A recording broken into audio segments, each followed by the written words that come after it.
This entire thing is that there's literally a sign, please be aware that many members of your audience may be under 18. Under 18. We're like, go to search for that Jenna,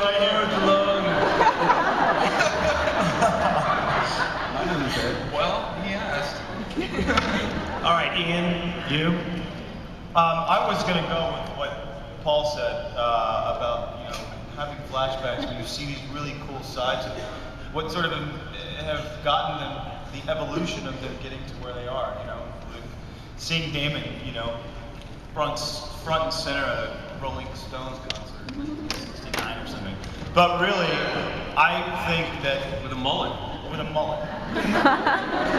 But I really think that that Damon should. I would compel Julie and Kevin to give Damon Stefan's bedroom because there's a lot of action that goes on.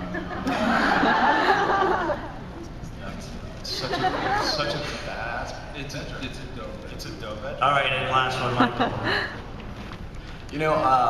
One, I would want Tyler to, script-wise, be there for maybe at least a page and a half rather than 2/8 of a page. Oh. Yeah.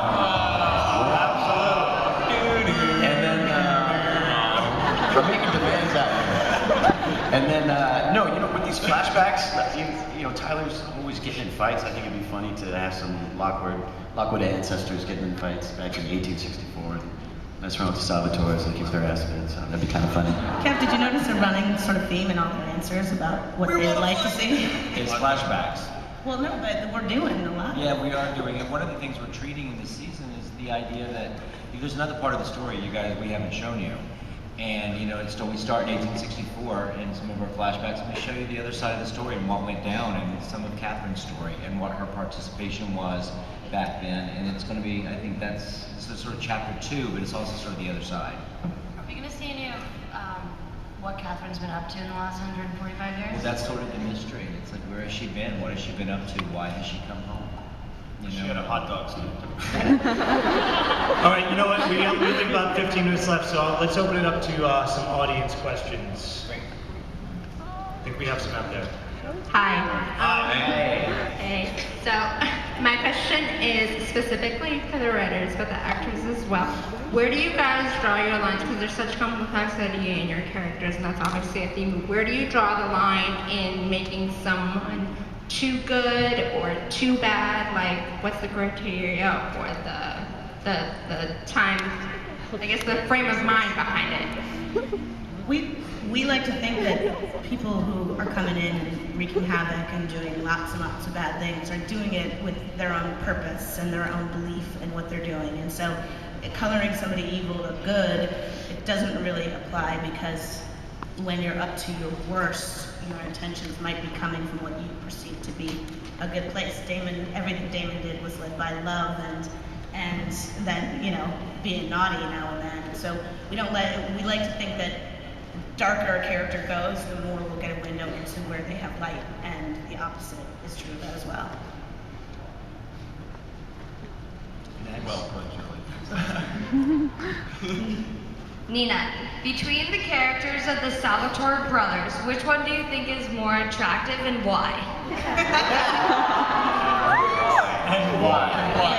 Just a simple answer, but why? They're both very attractive for different reasons. Stefan is very attractive because he is protective of Elena, and he loves her unconditionally, and he will do anything for her, and he's committed. And then Damon is very attractive because He just wants to sleep with her. because he's fun and spontaneous, and you never know what he's going to do, and that's always very exciting too. So they're both very attractive in different ways. So basically, And Stefan has bigger fangs. Yeah. Paul actually has real fangs. You know what they say about All right, next. They said fangs plural, not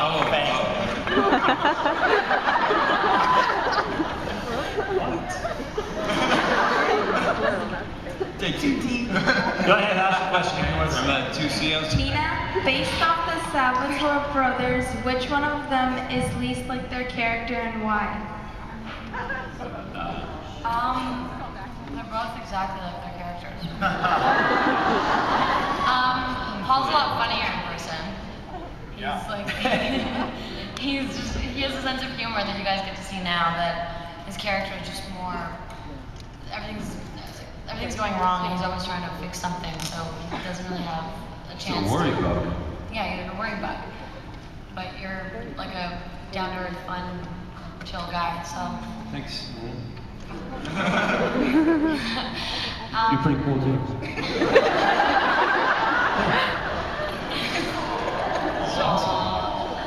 And then Ian.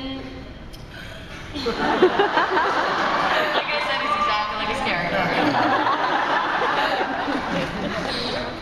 Okay, next. My question is for Paul and Ian. Both of you kind of start in the sort of box of good and evil, but as the season progressed, you kind of strayed away from that. So what was it like to be able to delve into a different side of your character?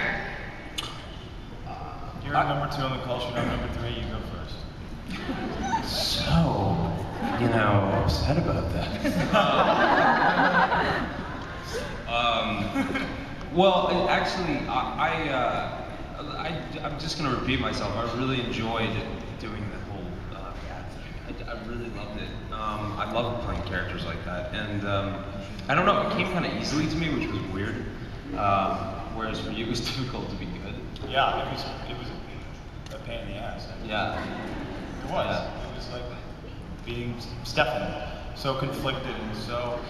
No, truly, I have a lot of respect for these guys because I show up to work every day. I just screw around with people, and I mean, Damon, there was some emotional twists and turns, but you guys have a very serious. Give yourself more credit, buddy. You guys have a you very make serious. it damn emotional. But you guys have. It's so heavy a lot of the time. Yeah, no, it's intense, and these guys have to deal with that. Do you remember that scene that we were at the bar and we were messing with each other and imitating? That was so much fun. So much fun. And we love that. That was we love making fun of each other because we do it so well. We do it all the time when the cameras aren't rolling. And then the flashback stuff.